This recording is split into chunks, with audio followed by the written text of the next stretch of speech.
அதிகாலையிலே நடைப்பயிற்சி செய்வது மிகச்சிறந்தது. ஏன்னா இப்போ வந்து நடைப்பயிற்சி செய்கிறதுல என்ன சிக்கல் அப்படின்னா, சாலைகளில் ஏகப்பட்ட வாகனங்கள் போயிட்டுருக்குது. அதனால் பாதுகாப்பே இல்லை. நமக்கு நடைபாதைக்குன்னு ஒரு தனியாக சாலைகளில் ஒரு இடம் ஒதுக்கப்படவில்லை. பொதுவாக சிறு சிறு நகரங்களில், பெருநகரங்களில் வந்து அந்த நடைபாதைக்கு இருந்தால் கூட அது அந்த அளவுக்கு சிறப்பாக இல்லை, எல்லா இடத்துலையுமே இல்லை. ஆனால் நடைப்பயிற்சி செய்யும்போது ரொம்ப பயந்து போக வேண்டியிருக்கு. உயிரோடு போய் திரும்பி வர்றதே பெரிய விஷயமா இருக்குது. அவ்வளோ வண்டிகள்லாம் வேகமாக போகுது. அப்போது நடைபயிற்சி செய்கிறதுக்கே நமக்கு பயமாக இருக்குது. என்னடா இது, ரொம்ப அச்சுறுத்தலாக இருக்குது. பெரிய போர்க்களத்துக்கு போயிட்டு திரும்பி வர்ற மாதிரி இருக்குது.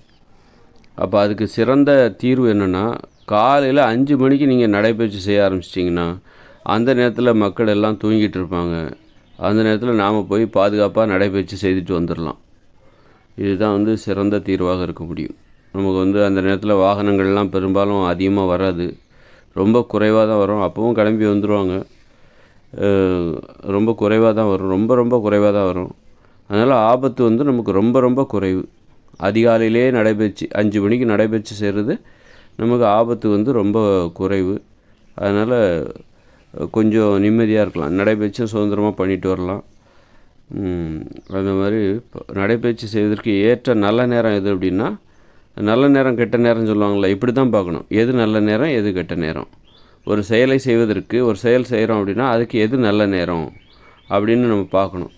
இந்த மாதிரி அப்போ இதுதான் நல்ல நேரம். நடைபயிற்சி செய்வதற்கான நல்ல நேரம் எது அப்படின்னு சொல்லிட்டு பார்த்திங்கன்னா, பாதுகாப்பான நேரம் எது அப்படின்னா, அது அதிகாலையில் ஒரு 5 மணிக்கு எழுந்திரிச்சு நீங்கள் நடைபயிற்சி செஞ்சுட்டு ஒரு 6 மணிக்குள்ளே வீட்டுக்கு வந்துடணும். இன்னொரு 4:30 கூட எழுந்திரிச்சு கூட போனால் இன்னும் பாதுகாப்பு அதிகம். ஏன்னா வாகனங்கள் தான் மிகப்பெரிய யமதர்ம மாதிரி வாகனங்கள்லாம் பார்த்திங்கன்னா வேகமாக போயிட்டு வருது. இதுக்கிடையில் நம்ம நடைபயிற்சி செய்கிறது, வெளியில் போயிட்டு வீடு திரும்புகிறதே பெரிய விஷயமா இருக்குது. அதனால் நடந்து போகிறவங்களுக்கு இங்கே வந்து பாதுகாப்பு சுத்தமாக கிடையாது. அந்த நேரத்தில் நடைபயிற்சி பாதுகாப்பாக நம்ம செய்து முடிக்கணும் அப்படின்னா, அதிகாலையிலே ஒரு 4:45 நீங்கள் நடைபயிற்சி செய்ய ஆரம்பிச்சிடலாம். செஞ்சுட்டு சீக்கிரமாக வந்துடுங்க. அதுக்கப்புறம் மனுஷங்க முழிச்சிட்டு வண்டியெல்லாம் எடுத்துகிட்டு ஓட்ட ஆரம்பிச்சிருவாங்க. அப்போ நமக்கு சிக்கலாயிரும், ஆபத்து அதிகமாயிரும். இப்படி தான் நல்ல நேரம் கெட்ட நேரம்னு நமக்கு எப்படி முடிவு பண்ணணும் அப்படின்னா, இப்படி தான் முடிவு பண்ணணும். எது நல்ல நேரம், நமக்கு பாதுகாப்பு எதில் இருக்குது, அதுதான் நல்ல நேரம். அது மாதிரி வந்து ஒரு தொழில் செய்வதற்கு நல்ல நேரம் அது காலையிலே நீங்கள் ஆரம்பிச்சிடணும். காலைல 6 மணிக்கே நீங்கள் தொழில் செய்ய ஆரம்பிச்சிடணும். ஏன்னா ஒரு மன ஒருமைப்பாடு கிடைக்கும், நல்லா தூங்கியிருப்பீங்க, உடம்புல வலி எதுவும் இருக்காது, நல்லா புத்துணர்ச்சியோடு ஒரு வேலை செய்யலாம். இரவு நல்லா தூங்கிட்டு காலையில் 6 மணிக்கே நீங்கள் தொழில் செய்ய ஆரம்பிச்சிடணும். 1 மணிக்கு முடிச்சிடணும். தொழில் செய்கிற அந்த நடைமுறையை 1 மணிக்கு முடிச்சிடணும். நம்ம இன்றைக்கி 10 மணிக்கு ஆரம்பித்து 4 மணிக்கு செய்கிறப்பல 6 மணிக்கு ஆரம்பித்து 1 மணிக்கு முடிச்சிருங்க. அப்போ ஆடல் பாடல் பொழுதுபோக்குவதற்கு எது நல்ல நேரம், விளையாடுவதற்கு எது நல்ல நேரம் அப்படின்னா சாயங்காலம் தான் எல்லா கடமைகளும் நம்ம செஞ்சு முடிச்சிருப்போம். கடினமான வேலைகள் அத்தனையும் நம்ம செஞ்சு முடிச்சிருப்போம். செஞ்சு முடிச்சதுக்கப்புறம் கடினமான வேலைன்னா இது தொழில் தான் கடினமான வேலை. அப்போ அது காலையிலே நம்ம 6 மணிக்கே எழுந்திரிச்சு 1 மணி வரைக்கும் நம்ம செஞ்சு முடிச்சிடுறோம். அப்புறம் அப்போ நமக்கு ஒரு நிறைவு இருக்கும். நம்ம இன்றைய கடமை எல்லாத்தையும் நம்ம செஞ்சு முடிச்சிட்டோம். அப்போது இனிமேல் வந்து மத்தியானம் ஒரு மணிக்கு சாப்பிட்டு படுத்து ஒரு ரெஸ்ட் எடுத்து மத்தியானம் 1 மணி நேரம் தூங்கணும்.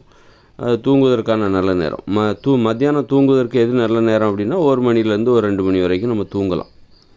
அதுவே நீங்கள் வந்து பகலில் ஒரு 11 மணிக்கு தூங்குறீங்க, 12 மணிக்கு தூங்குறீங்கன்னா அது நல்ல நேரம் கிடையாது. தூங்குறதுக்கு நல்ல நேரம் கிடையாது, அது கெட்ட நேரம். அதுவே நீங்கள் ஒரு 4 மணிக்கு சாயந்தரம் 4 மணிக்கு தூங்குறீங்க, 5 மணிக்கு எந்திக்கிறீங்க அப்படின்னா அது கெட்ட நேரம். மத்தியானம் தூங்கணுன்னா அது 1 மணிலேருந்து 2 மணிக்கு, அல்லது 1:30லேருந்து 2:30, இவ்வளோ தான். இதுதான் நல்ல நேரம், தூங்குவதற்கான நல்ல நேரம். அதுக்கப்புறம் பார்த்திங்கன்னா சாயந்தரம் விளையாடுவதற்கு எது நல்ல நேரம், சாயந்தரம் 4 மணிலேருந்து ஒரு 5 மணி, அல்லது 4:30லேருந்து ஒரு 5:30 வரைக்கும். இது விளையாடுவதற்கான நல்ல நேரம். ஆடல் பாடல் இதெல்லாம் ஒரு 5:30லேருந்து ஒரு 6:30 வரைக்கும். ஆடல் பாடல், கவிதை, ஓவியம் வரைதல், கலை படைப்பு திறனை வெளிப்படுத்துவதற்கான நல்ல நேரம். இப்படி தான் நல்ல நேரம் எது கெட்ட நேரம் எதுங்கிறது தினத்துக்கு தானே மாறாது. இது வந்து எப்போதுமே தூக்கத்திலேருந்து எழுந்திருக்கிறதுக்கு எது நல்ல நேரம் பார்த்து எழுந்திருக்கணும் அப்படின்னா, அதிகாலையில் 5 மணிக்கு சூரியன் உதிக்கிறதுக்கு முன்னாடி, சூரியன் உதிப்பதற்கு ஒரு 20 நிமிஷத்துக்கு முன்னாடியே எழுந்துருங்க. அது நல்ல நேரம். இது என்றைக்குமே மாறாது. நல்ல நேரம் கெட்ட நேரங்கிறது ஒரு நாளைக்கு மாறிக்கிட்டே இருக்காது. என்றைக்குமே வந்து இது இப்படி தான். சூரியன் உதிக்கிறதுக்கு முன்னாடியே நீங்கள் எழுந்திருந்தீங்கன்னா அது நல்ல நேரம், சூரியன் உதித்த பிறகு எழுந்தீங்கன்னா அது கெட்ட நேரம். இதுதான் அறிவுபூர்வமாக நல்ல நேரம் கெட்ட நேரம் அப்படின்னு நாமளே முடிவு பண்ணிக்கலாம். கேலண்டர் பார்க்க வேண்டிய அவசியம் இல்லை.